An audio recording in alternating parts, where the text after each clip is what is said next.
तत्वेन यस्य महिमार्णवशीकराणुः शक्यो न मातुमपि शर्वपितामहाद्यैः कर्तुं तदीयमहिमस्तुतिमुद्यताय मह्यं नमोऽस्तु कवये निरपत्रपाय तत्वेन यस्य महिमार्णवशीकराणुः शक्यो न मातुमपि शर्वपितामहाद्यैः कर्तुं तदीयमहिमस्तुतिमुद्यताय मह्यं नमोऽस्तु कवये निरपत्रपाय। नमः सभायै अस्मद्गुरुपरम्परायै नमः। ஸ்ரீ ஸ்தோத்திர ரத்னத்தினுடைய 7வது பத்தியம் இது. யாமுனாச்சாரியர் சாதிச்சது. அதில் சங்கத்தி என்னன்னு கேட்டால், 6வது பத்தியம் மூலமாக, அதாவது என் மூர்த்திமே ஸ்ருதி சிரஸ்ஸு ச பாதி யஸ்மின் அந்த அப்படி தொடங்கக்கூடிய அந்த பத்தியத்தில் ஸ்தோஷ்யாமி நஹ் குலதனம் குலதெய்வதம் தத்து அப்படின்னு சொன்னார். ஸ்தோஷ்யாமி துதிக்கின்றேன் அப்படின்னு பெருமாளை பார்த்தோன்னே என்ன பண்ணுங்கிட்ட பல்லாண்டு தான் அவர்களுக்கு தெரிஞ்சது. பல்லாண்டு பாடுறது தான். ஜிதந்தே புண்டரீகாக்ஷ பகவானை பார்த்தோன்னே மங்களாசாசனம் பண்ணுறது, அவனுக்கு ஸ்துதி பண்ணுறது தான் ஆச்சாரியர்களுடைய சுபாவமே, இயற்கையாகவே வரக்கூடியது. அதான் மங்களாசாசனம் அப்படின்னு சொல்கிறோம். இப்போ உடனே அவருக்கு ஒரு எண்ணம் வந்தது. அவன் எவ்வளவு பெரியவன் இல்லையா, நாம் எவ்வளவு சிறியவன், அம்மான் அழிப்பிறான்னு சொல்கிற மாதிரி அவன் எவ்வளவு பெரியவன், அவனுடைய புகழ் எப்படிப்பட்டது, என்னையும் பார்த்து என் இயல்பையும் பார்த்துன்ற மாதிரி அருள் செய்வதே நலம்னார். அது மாதிரி நாம் போய் அவனை பற்றி புகழ்ந்து பாடுறதா, என்ன துணிச்சல் எனக்கு. எவர்களால் முடியலையோ, சிவன் பிரம்மா முதலியவர்களாலே முடியல, இருந்தாலும் அந்த ஸ்துதியை பண்ணணும்னு துணிஞ்ச ஒரு கவி அது அடியேன்தான், நான் தான் தன்னை சொல்லிக்கிறார்.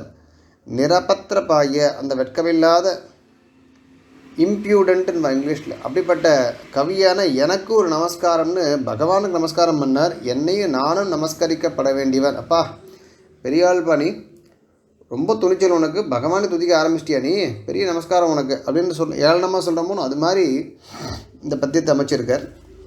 இது கவிகளுக்கே இருக்கக்கூடிய ஒரு பாவம். இது சுவாமி தேசிகனும் கவிதார்க்கிக சிம்மம் பல பத்தியங்களில் பல ஸ்தோத்திரங்கள் அது காண்பிக்கிறார்.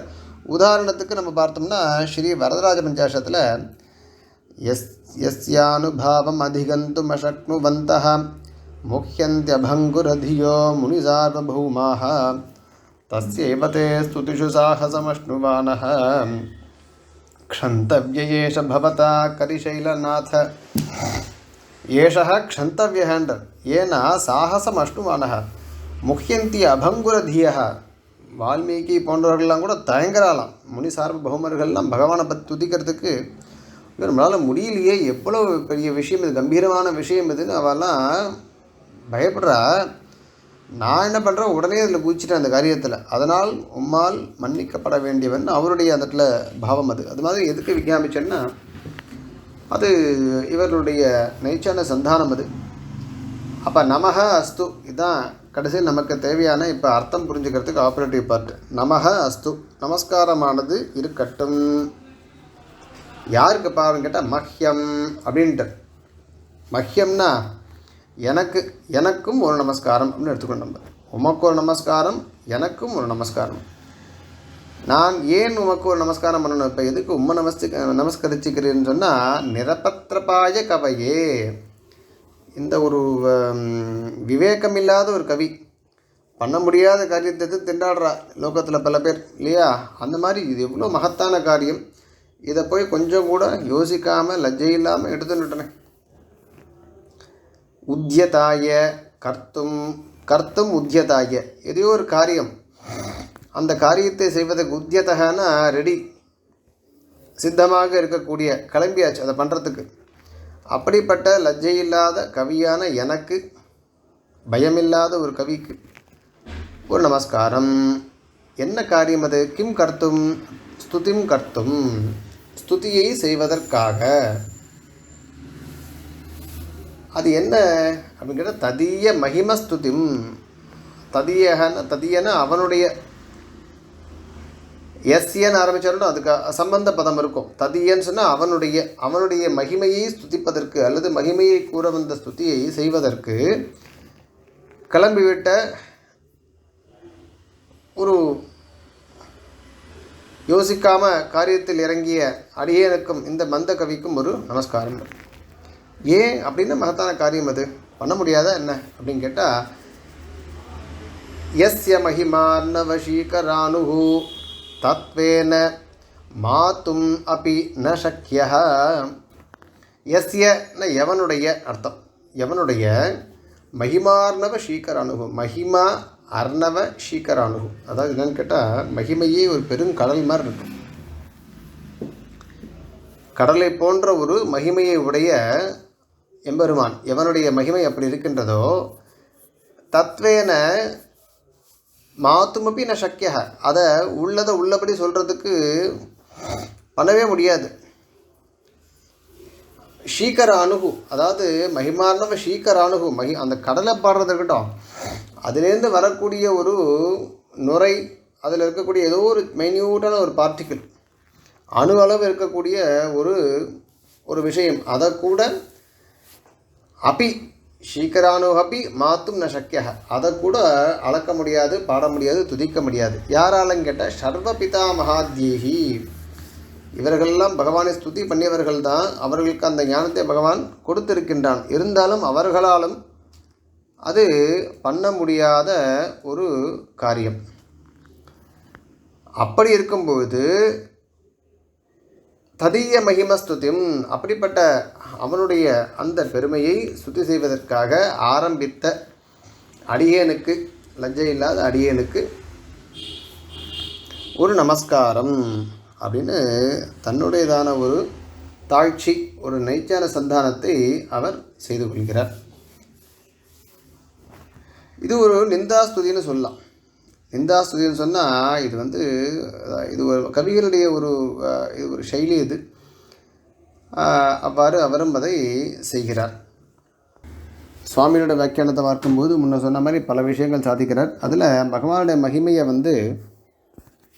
வேதங்கள்லாம் கூட பண்ண முடியாமல் இருந்துருக்கு. எதோ வாச்சோ நிவர்த்தந்தேன்னு சொல்கிறது. அப்ராப்ய மனசா சக எஸ்யா மதம் தஸ்ய மதம் மதம் எஸ்யன வேதசக அவிஜாத்தம் விஜானதாம் விஜாதம் அவிஜானதாம் தொமேவத்வாம் வே ஏத்தயோ சிசோசி அப்படின்னு பல இது இருக்குது, பல ஸ்ருதிகள் இருக்குது. அது எதை சொல்கிறதுன்னா, நம்மால் அவனுடைய விபூதியை, ஐஸ்வர்யத்தையும், அவனுடைய சுபாவ சொரூபங்களை எல்லாம் நம்மால் ஸ்துதி பண்ண முடியாது. ஏன்னா அது ஸ்ருதியாலும் முடியாத ஒரு காரியம்னு. அப்படிப்பட்ட காரியத்தை இவரிடத்தின்றதுக்காக அவர் அதை காண்பிக்கின்றார். அதுக்கு மேலே விஷ்ணு தர்மத்திலேருந்தெல்லாம் மேற்கோள் கட்டு காட்டுறார். விஷ்ணு புராணத்திலும் எடுத்து காட்டுறார், வராக புராணத்திலும் காட்டுறார். பகவத்கீதையில் பகவானே சொல்லிருக்கான், நாகம் பிரகாஷ சர்வஸ்ய யோகமாயா சமாவிருதः மூடோயம் நாபிஜானாதி லோகோ மாம் அஜமவ்யயமிதி அப்படின்னு அவனே சொல்கிறான். மாம் து வேதன கஷ்டன இதுன்னு அவனே எல்லாம் பகவானே சொல்கிறான். அதனால் அப்படிப்பட்ட மகிமையுடைய பகவானை துதி பண்ணுவதற்கு யோசிக்காமல், சற்றும் யோசிக்காமல் இறங்கிய அந்த லஜ்ஜையற்ற கவியான அடியனுக்கும் நமஸ்காரம். எப்படிப்பட்டன்னு கேட்டால், எவனுடைய அந்த மகிமை கடல் இருக்கின்றதும் பெருமை கடல், அதிலிருந்து ஒரு சிறிய ஒரு நுரையினுடைய ஒரு இதை வச்சுப்போம், ஒரு சின்ன இது, அதற்கூட ஷர்வனா சிவன், பிதாமகன்னா பிரம்மா, இவர்கள் முதலியவர்களால் கூட முடியாதோ அதை எடுத்துக்கொண்ட எனக்கு ஒரு நமஸ்காரம்னு இந்த 7வது பத்தியத்துக்கு அர்த்தமாச்சு. அடுத்து 8வது, யத்வாஷமாவதி யதாமதி வாப்யசக்தः ஸ்தௌம்யேவமேவ खलु तेऽपि सदा स्तुवन्तः वेदाश्चतुर्मुखमुखाश्च महार्णवान्तः कोमज्जतोरनुकुलाचलयोर्विशेषः यद्वाश्रमावधि यथामतिवाप्यशक्तः स्तौम्येवमेव खलु तेऽपि सदा स्तुवन्तः वेदाश्चतुर्मुखमुखाश्च महार्णवान्तः कोमज्जतोरनुकुलाचलयोर्विशेषः. உடனே சமாதானம். ஏன்னா அவர் துணிஞ்சிட்டார், கவி பண்ணணும்னு காவியத்தை பண்ணணும்னு துணிஞ்சிட்டார். ஆனால் ஒரு ஒரு எண்ணம் அப்படி தோணித்து, என்னடா இப்படி பண்ணுறோமே, சரி இருந்துட்டு போட்டோம், லோகம் சிரிக்கட்டும் என்ன இப்போ இல்லையா, பகவானை தான் துதி பண்ணேன், இவன் என்ன இவனுக்கு என்ன தெரியும் ஆரம்பிச்சுட்டான் அப்படின்னு லோகம் சொல்லும், பரவாயில்ல சொல்லிட்டு போடும், அதுக்காக நான் துதிக்காமல் இருக்க முடியுமாண்ணா அப்படின்னு ஒரு சமாதானம் சொல்லிக்கிறார். ரொம்ப அற்புதமான ஒரு ஓமை. இப்போது 90 மார்க் ஒருத்தன் வாங்கினா, 10 மார்க் ஒருத்தன் வாங்கினா, அவன் வேணால் 10 மார்க் வாங்கின காட்டிலும் 90 மார்க் வாங்கியிருக்கான்னு சொல்லலாம். ஆனால் கிளாஸில் ஒரு கணக்கு எடுக்கிறா வச்சுக்கோங்க, யாரெல்லாம் 100 மார்க் வாங்கலை அப்படின்னு கேட்டால் எல்லோரும் தான் எழுந்து நிற்கணும். ஏன்னா 100 மார்க் வாங்காத எல்லாமே எழுந்து நிற்கணும். 90 மார்க் வாங்கினோன்னு 100 வாங்கலை, 10 மார்க் வாங்கினோம் 100 வாங்கலை. அது மாதிரி பார்த்துச்சு. இது அடியன்னு சொல்கிறது ரொம்ப நீச்சமான உப்பமா, ஆனால் சுவாமி ரொம்ப அழகாக வச்சுருக்கார். மகார்ணவாந்தக, ஒரு கடலில் பெரிய மலை ஒன்று கடலுள்ள மூழ்கி இருக்குது. ஒரு அணு, ஒரு கடுகுன்னு வச்சுப்போம், அதுவும் கடலுள்ள மூழ்கி இருக்குது. இப்போ வெளிலேருந்து பார்க்குறவாளுக்கு ரெண்டுமே ஒன்று தான், அவளுக்கு ரெண்டுமே கண்ணுக்கு தெரியல தான் இல்லையா, ரெண்டுமே கண்ணுக்கு தெரியல தான். அவள் என்ன வெளிலேருந்து பார்த்துட்டு, கடலுக்கு வெளிலேருந்து பார்த்துட்டு ஆஹா மலை எவ்வளோ பெருசு இருக்குது, இந்த கடுகு எவ்வளோ சேர்ந்தாக்க சொல்ல போகிறாள்னா சொல்ல போகிறது இல்லை. அவளை பொறுத்த வரைக்கும் ரெண்டுமே உள்ளுக்குள்ளே மூழ்கி இருக்கு, அவ்வளோதான். அது மாதிரி அவர்களும் பண்ணட்டும் நானும் பண்ணுறேன் அப்படின்னு ஒரு அழகாக ஒரு பத்தியம் இது. அதில் விசேஷா கஹ தான் நம்மளோட மெயின் பாயிண்ட். கஹ விசேஷா, விசேஷனா வித்தியாசம். என்ன வித்தியாசம் இப்போது, என்ன வித்தியாசம் இப்போது அப்படின்னு கேட்குறார். வித்தியாசம்னா பிட்வீன் 2 ஆப்ஜெக்ட்ஸ் மினிமம் இல்லையா, இதுக்கும் அதுக்கும் என்ன வித்தியாசம் சொன்னோம். எதுக்கும் வித்தியாசம் கேட்டால் அணு குலாச்சலயோகோ. அணுனா ஒரு சிறிய ஒரு ஆட்டம்னு சொல்கிறோமோ, நான் ஒரு பரமாணு. குலாச்சலம்னு சொன்னால் ஒரு மவுண்டன் ரேஞ்சு, குளங்குளமாக அசுரர்களேன்னு சொன்ன மாதிரி ஒரு குலாச்சலம். அச்சலம்னா மவுண்டன், மலை தொடர்னு வச்சுப்போம். அணுகுலாச்சலயோகம்னு சொன்னால் அது ஷஷ்டி விபக்தி தியோச்சம். இவைகளுக்குள்ளே அல்லது சப்தமியாக இருக்கலாம். இவைகளுக்குள்ளே என்ன விசேஷம், ஏன் என்ன நமக்கு தெரியாதுன்னா, எனக்கு விசேஷம்னு சொல்லி தான் தெரியணுமான்னா, மலை தொடர் எவ்வளோ பெருசு, கடுகு எவ்வளோ சின்னது அல்லது பரமாணு எவ்வளோ சின்னதுன்னு கேட்டால் மஜ்ஜத்தோஹோ அணுகுலாச்சலயோகோ. மகார்ணவாந்தக மஜ்ஜத்தோஹோ. மகார்ணவ அந்தக, அர்ணவம்னா கடல், மகார்ணவம்னா பெருங்கடல், அந்தகனா அதுக்குள்ளே, மஜ்ஜத்தோகோன்னா மூழ்கி இருக்கக்கூடிய, நிமஜ்ஜத்தோகோ மஜ்ஜத்தோகோன்னா மஜ்ஜனம்னா அமுங்கி மூழ்கிறது. அப்படி ஒரு பெருங்கடலில் உள்ளுக்குள்ளே மூழ்கி இருக்கக்கூடிய பரமாணுக்கும் ஒரு பெரிய மலைத்தொடருக்கும் என்ன விசேஷம் வந்துட போகிறது. அது மாதிரி வேதாக சதுர்முக முகாச்ச மகார்ணவந்தக சதாஸ்துவந்தக. வேதம் இருக்கட்டும், 4 முகம் சதுர்முக பிரம்மா இருக்கட்டும், இப்படிப்பட்டவர்கள் எல்லாம் சதுர்முக முகாச்சன, அவர்கள் முதலியவர்கள்னா, முகாம்னா ஆதிபதம் மாதிரி. சதாஸ்துவந்தக, அவர்கள எப்போதும் துதி பண்ணிட்டு இருக்கா, ஆனாலும் அவர்களால் பூர்த்தியாக துதி பண்ண முடியலை. அதனால் எனக்கும் அவர்களுக்கும் எந்த வித்தியாசமும் இல்லையே. இப்போது எனக்கு எத்வா ஸ்ரம அவதி யதா மதி வாப்பி அசக்தக ஸ்தௌமி ஸ்தௌமியேவம் ஏவமேவ ஸ்தௌமிங்கிற. என்னிடத்துல ஒரு தளர்ச்சி இருக்கட்டும், ஒரு லிமிட்டேஷன்ஸ் இருந்துட்டு போட்டோம், ஒரு சக்தி மதி கம்மியாக இருந்துட்டு போட்டோம், அசக்தனாக இருந்துட்டு போகிறேன், ஏதோ எனக்கு தெரிஞ்சதை நான் பண்ணிட்டு போகிறேன்.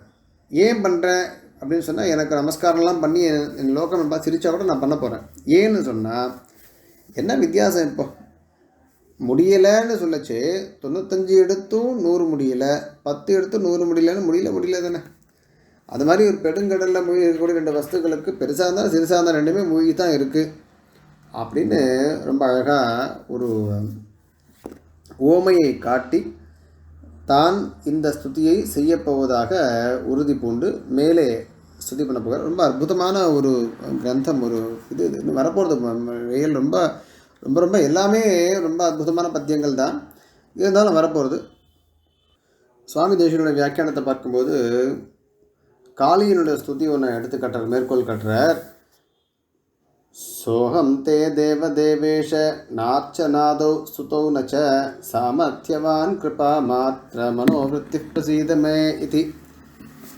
காளியினுடையது. தேவதேவேஷ அர்ச்சனாதிகளிலும் ஸ்துதிகளிலும் எனக்கு சாமர்த்தியம் இல்லை, அதனால் எனக்கு அந்த மனோவிருத்தியை கொடு அப்படின்னு அவனுடைய ஒரு ஸ்துதி இருக்கா. யதா மதீதி மதிக்ஷய சூச்சனாயே. அப்புறம் யதா உச்சியத்தை இன்னொன்று, இஷுக்ஷயான் நிவர்த்தந்தே நாந்தரிக்ஷக்ஷிதிக்ஷயாத் மதிக்ஷயான் நிவர்த்தந்தே ந கோவிந்த குணக்ஷயாதிதி. இல்லையா, அம்புகள் இல்லைன்றதுக்காக இது இல்லை, எங்கேயும் விடுறதுக்கு இடம் இல்லையா, அதனால் பானங்களுடைய இது மழை பொழிவு அப்படி இருக்குது பகவானுடைய இது. அது மாதிரி கோவிந்தனுடைய குணம் இல்லாமல் எழுத முடியலன்னு இல்லை, மதி இல்லாததுனால அவனுடைய புகழை முழுசாக பாட முடியவில்லை.